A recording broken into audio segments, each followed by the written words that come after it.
Saudara-saudara sekalian, terutama yang muda-muda ini, kita harus tahu bahwa orang-orang yang tertarik pada ormas lain atau mazhab lain, dulu tertariknya karena melihat NU itu kampungan. Ada orang misalkan dari orang kaya, dari orang berpangkat, anaknya mau masuk NU malu, kampungan, deso, maka mereka tidak masuk NU, masuk yang lain. Ternyata setelah lama di sana, mereka merasa gersang, merasa kering. Orang no papanya tuh rangkaian ini, nggak ada papanya di sini. Kemudian mencari isi daripada kekosongan itu. Itu dalam teori pendidikan namanya das ich dan das über ich.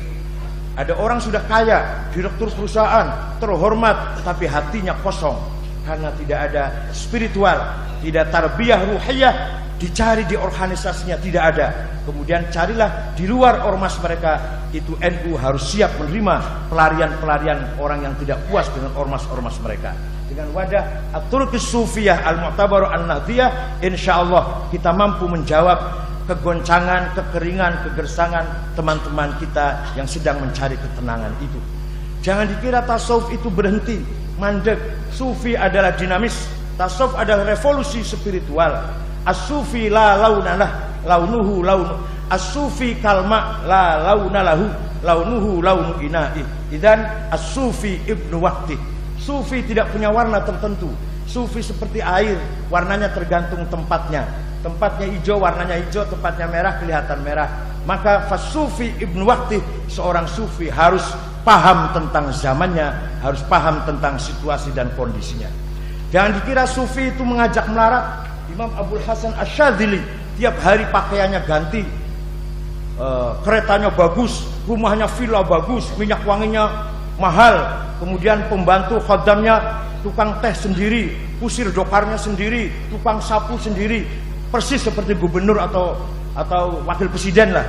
Itu padahal seorang qutbun minal aqtab, Abul Hasan Ali Asyadzili, murid daripada Syekh Abdus Salam ibn Mashish. Syekh Abdus Salam ibn Mashish muridnya Abu Madjan Al-Ghauth. Nanti Asyadzili punya murid Abul Abbas Al-Mursi. Abul Abbas Al-Mursi punya murid Ibnu Athaillah Al-Iskandarani. Nah, suatu ketika Abul Abbas Al-Mursi muridnya nanya, "Syekh, Anda ini sufi, bahkan qutbun minal aqtabil arba'ah. Kenapa pakaiannya mewah, penampilannya mewah, penampilannya seperti pengusaha besar, konglomerat? Terus kemana? Kalau lihat yang lain kok nyemprul. Kalau lihat kiai-kiai kok nyemprul.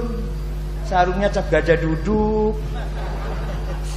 Bajunya nggak pernah disetrika, kopiahnya hitam nggak, coklat enggak. Sorbannya sejak datang haji nggak pernah dicuci. Ya, haji 2 tahun yang lalu itu nggak pernah dicuci. Ya Allah, nggak pernah beli tas. Gak pernah beli tas di toko merek Belly atau Aigner atau Pirkardin. Kalau kiai-kiai tasnya di pojok ada tulisannya Musyawarah Madrasah Aliyah Kabupaten Kediri. Tas dapat bagian musyawarah, rapat Majelis Ulama Jawa Timur tanggal 2 sampai tanggal 4 Agustus, itu dibawa-bawa kemana tasnya itu. Jadi kiai nggak pernah beli tas, tasnya cukup dapat bagian ketika rapat.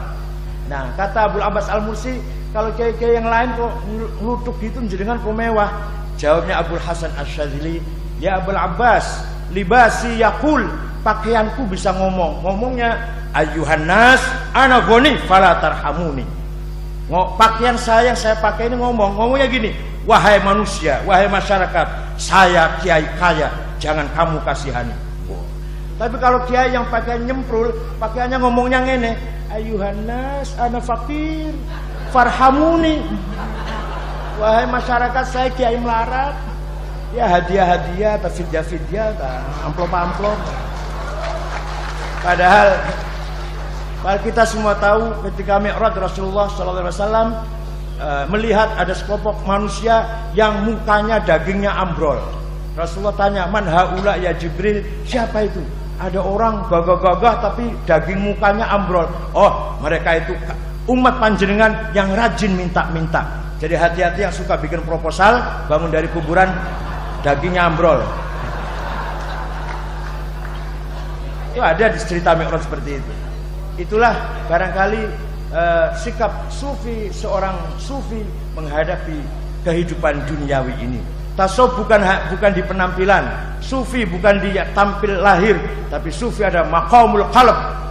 Posisi hati kita, dekat apa jauh, lurus apa bengkok, mantap apa ragu-ragu, amama hadratillah. Soal pakaian bukan urusan, soal penampilan tidak masalah. Yang penting hati kita dengan Allah, dekat apa jauh, lurus apa bengkok, menghadap apa mungkur, rodok miring-miring apa tenanan. Itulah maudhu' tasawuf di situ sebenarnya.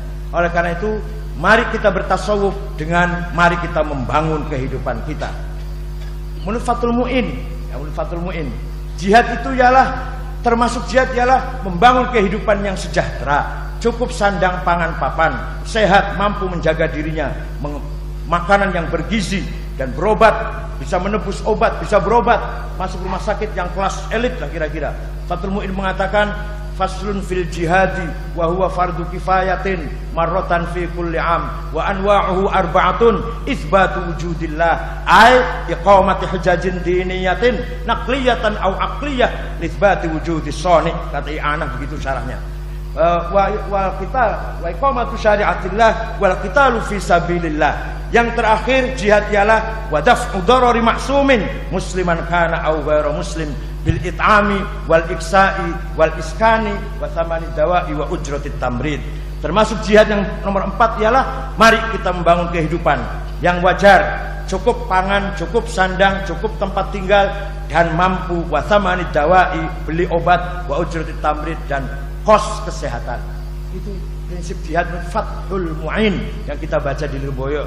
Rujuknya angel dulu, rujuknya paling angel dulu. Rian yang ngajar saya Kiai Aziz Fathul Mu'in, kadang-kadang Kiai Ilham kalau Kiai Aziznya goib. Kiai Aziz itu guru saya yang Fathul Mu'in. Kalau Kiai Idris saya ngaji Ibnu Aqil.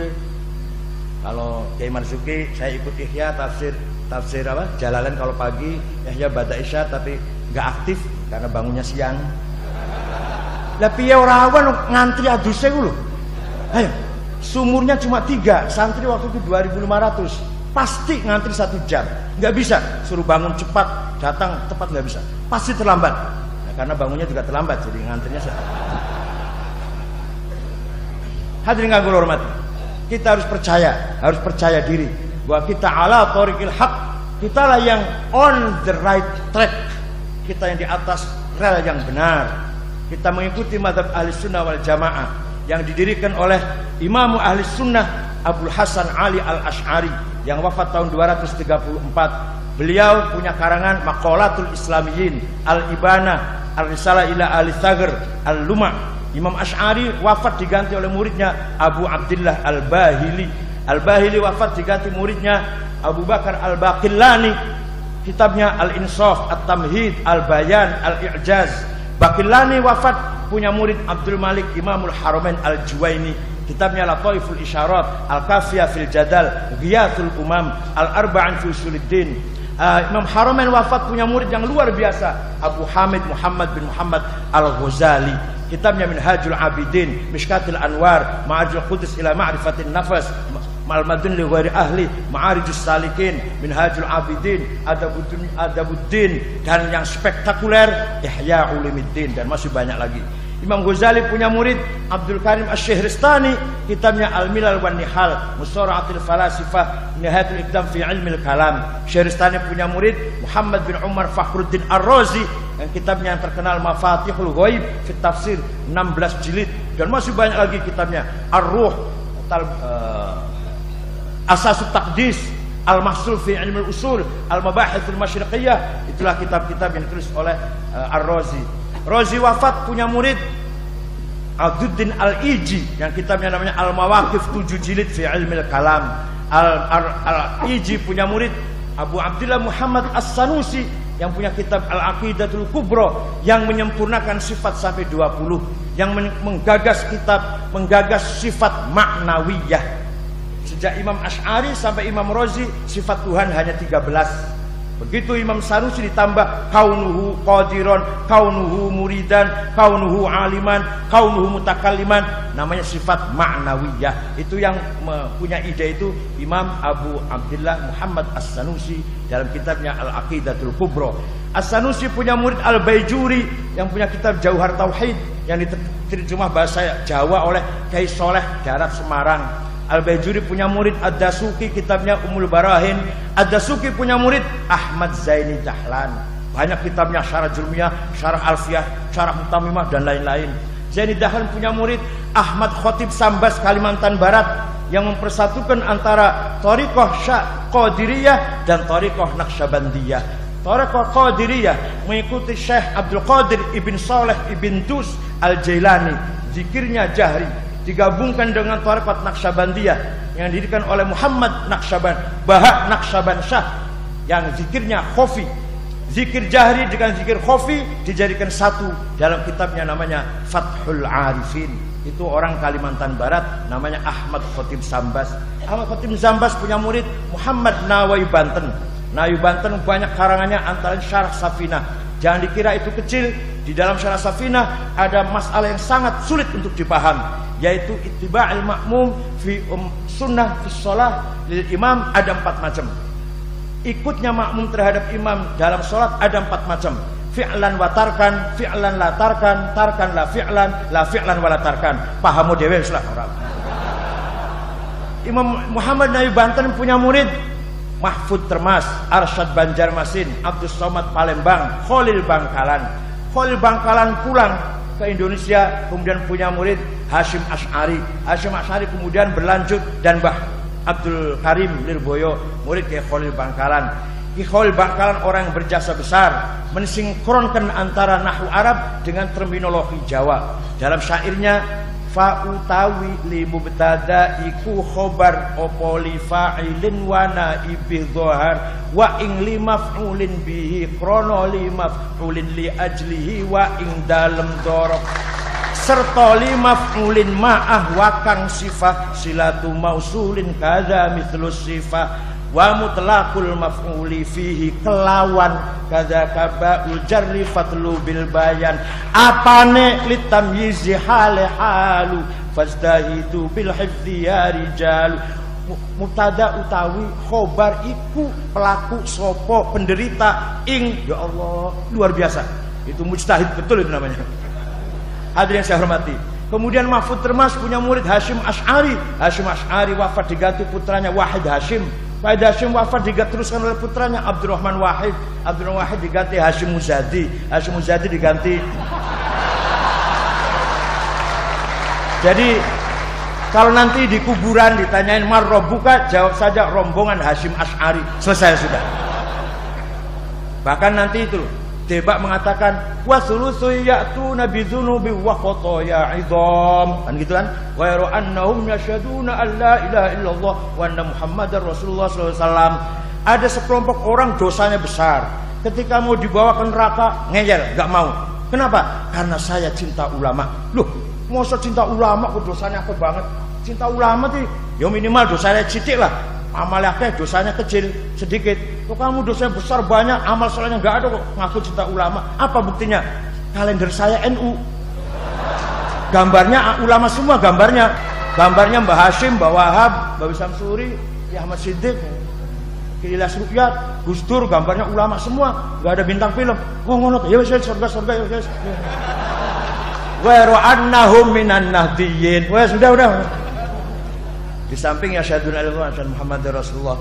Oleh karena itu, nah Imam Asy'ari karena 40 tahun menjadi aktivis Mu'tazilah, maka Imam Asy'ari gurunya orang Mu'tazilah. Guru namanya Abu Ali Al-Jubai. Abu Ali punya guru namanya Abu Hashim Al-Jubai.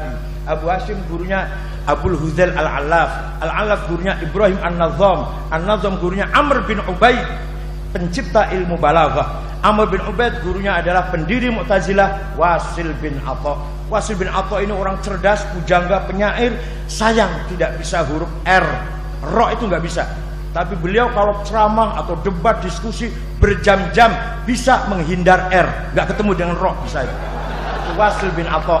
Wasil bin Atha muridnya siapa? Abu Hashim. Abu Hashim putra daripada Muhammad bin Sayyidina Ali dari istri kedua. Sayyidina Ali ketika Sayyidah Fatimah wafat, nikah lagi dengan perempuan namanya Khawlah binti Ja'far dari suku Bani Hanifah. Punya putra satu cerdas namanya Muhammad, sehingga dikatakan Muhammad bin Hanafiyah untuk membedakan dengan Sayyidina Hasan dan Husain. Itulah sekilas tentang Ahlu Sunnah wal Jamaah. Belum lagi kita bicara jaringan ulama yang dari barat ke sini. Siapa itu pengarang Jurmiyah yang sangat manfaat di seluruh Indonesia ini? pengarangnya Imam Son Haji dari Maroko, pojok kulon, pol-pole kulon negara Arab, bisa kesini dulu, luar biasa. Belum ada email, belum ada faksimile. Kok bisa semua ada di semua Indonesia belajar pertama kali nahwu kitab Jurumiyah, padahal pengarangnya pojok kulon. Ada lagi Dalailul Khairat, pengarangnya Sulaiman Al-Jazuli, juga dari Maghrib. Al-Bujairami Syarh Fathul Wahab, pengarangnya dari Chad. Chad itu Afrika Tengah, selatannya Libya, baratnya Sudan. Itu kota Bujairom di sana. Nah, Al-Bujairami dari situ. Kok kita terkonang kene, masya Allah, luar biasa. Jadi dulu jaringan ilmu wal ulama baina syarq wal gharb lancar. Belum ada faksimile, belum ada email, belum ada televisi, belum ada radio, belum ada mesin cetak. Tapi tukar menukar antara ulama barat dan timur, ulama Jawa dan Arab lancar. Syekh Mahfud Termas punya karangan namanya Manhaj Dawin Nadhar fi ilmi mustalahil hadis ala syarh Alfiyah Lis-Suyuti.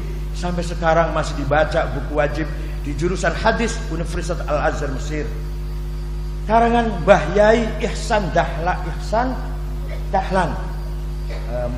kakak Mbah Marzuki. Suatu ketika saya pergi ke negara Mali. Negara Mali itu dari sini 23 jam, yaitu baratnya Nigeria, timurnya Senegal, dan situlah Afrika Barat. Di sana saya 6 hari. Ketika malam Jumat di masjid ada pengajian orang tua-tua. Saya tanya pada yang nganter saya, namanya Mustafa, keluaran Al-Azhar anaknya. Mustafa, ngaji apa itu? Tasawuf. Apa kitab yang dibaca? Sirajut Talibin. Saya pura-pura nggak ngerti. Karangannya siapa itu ya? Karangannya Ihsan bin Dahlan Al-Qadiri. Mustafa, bukan Al-Qadiri, Kediri Jampes. Luar biasa. Itu kitab dibaca di negara Mali, Afrika Barat. Syarah Minhajul Abidin. Itulah jaringan ilmu dan ulama yang insya Allah akan kita teruskan melalui jaringan Himasal. Mudah-mudahan dengan Himasal ini Barat, Timur, Jawa, luar Jawa, kita adakan team working, aset jaringan kerjasama yang bisa bermanfaat untuk mengangkat eksistensi terutama pesan Lirboyo khususnya pada umumnya Nahdlatul Ulama Ahlussunnah wal Jamaah li'alai kalimat Ahlussunnati wal Jamaah. Syukron wa dumtum fil khairi wal barakati wan najah wallahul muwaffiq ila aqwamit thoriq. Wassalamualaikum warahmatullahi wabarakatuh.